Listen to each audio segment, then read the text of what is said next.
Elementary Ed 3500, Methods in Healthy Lifestyle and PE. Chapter 1, What is Physical Education? First question, why do we need physical education in elementary schools?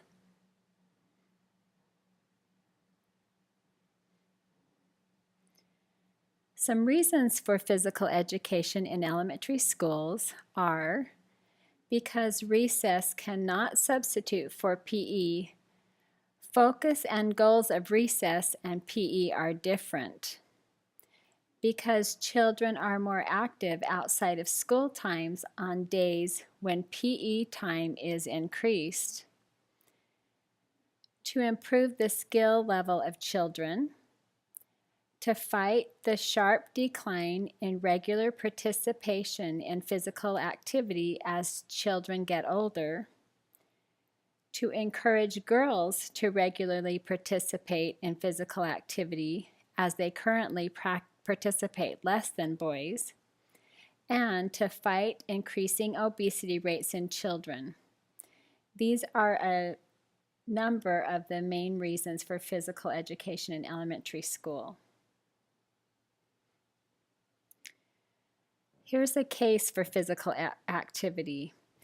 Feeding your students' bodies with physical activity is just as important as feeding their minds with math, history, science, and reading. Why? Well, because first, exercise improves brain functioning. It helps the brain to be more alert and for the blood flow to reach the brain more readily. Secondly, physically active children tend to perform better academically, pay better attention during class time, and be less disruptive in the classroom.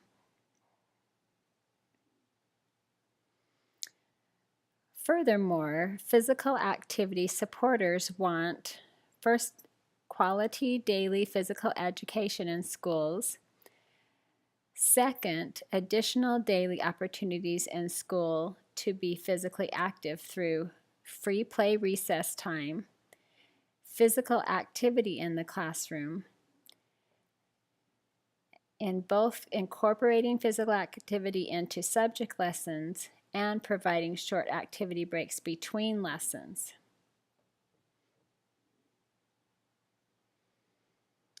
What are characteristics of a physically educated person?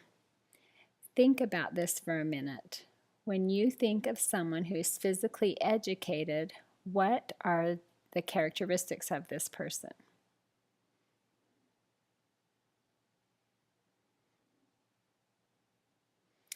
In the book, it lists that physically educated people have learned skills necessary to perform a variety of physical activities.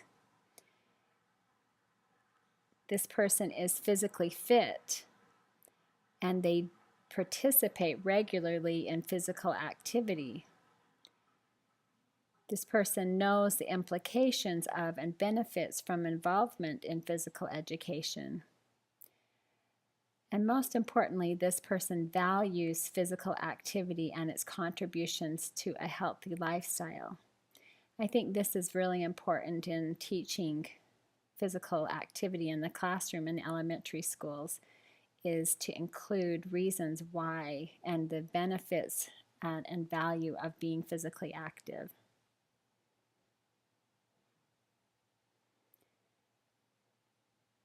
The next question, what is the classroom teacher's role as a movement educator?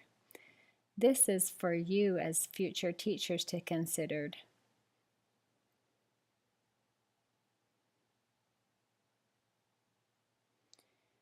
There are three possible situations that you may be in as a classroom teacher. First of all, you may be totally responsible for physical education for your students, just like being responsible for the other subject areas. This is basically the situation you have in Washington County School District. Though we have PE specialists in Washington County, They're only there 1 day a week and take on an entire grade level when they're teaching PE to your students. You should consider yourself totally responsible for the physical education of your students if you're teaching in a classroom in Washington County schools. Second, totally responsible for physical education, but school district provides a physical education teacher who serves as a resource for the classroom teacher. This can be the case in Washington County schools when you have an open and regular conversation with your physical education specialist. I have not seen this practice very frequently in our school district. Third, no responsibility for physical education, as your school has a physical education teacher hired to teach physical education to your students. This is much more likely to be the case in the school districts in California and on the East Coast. Many schools in these parts of the country hire a full-time physical education teacher at each school, and sometimes multiple physical education teachers at a school, so you'd have one at each grade level.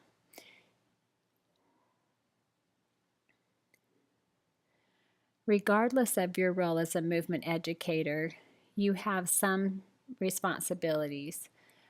First, you should be an advocate for and provide daily physical activity for your students. You should form partnerships with the physical education teachers. You should know and use national and state standards for physical fitness and health. You should influence your physical activities teaching skills.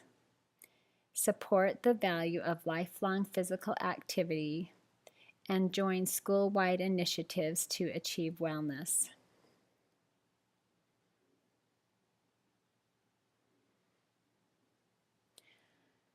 What are the benefits of recess and the role of teachers during recess?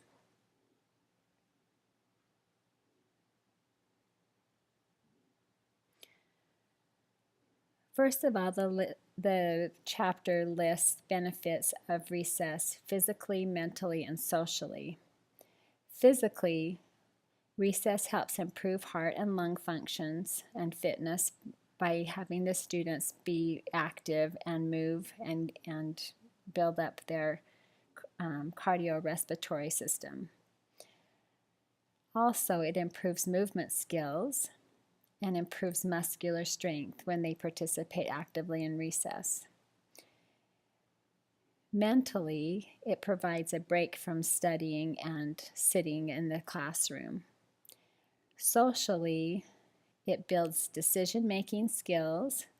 Recess develops relationships with others and can create self-confidence.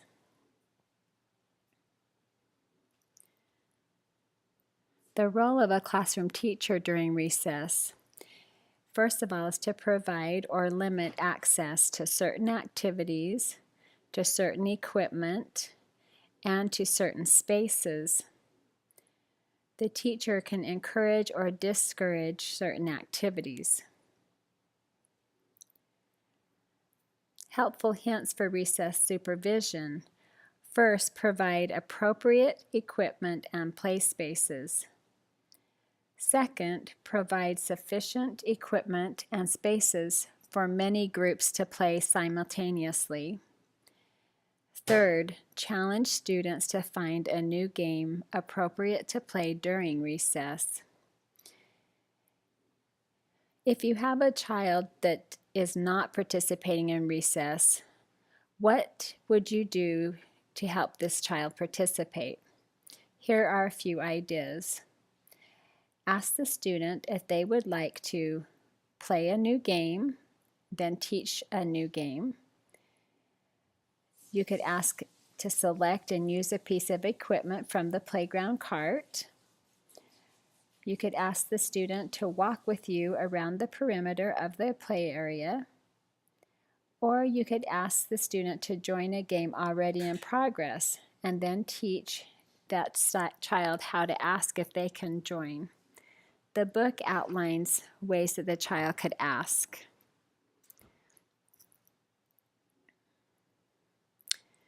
Now that we've gone through some main points in the chapter, I'd like you to reflect on the following questions.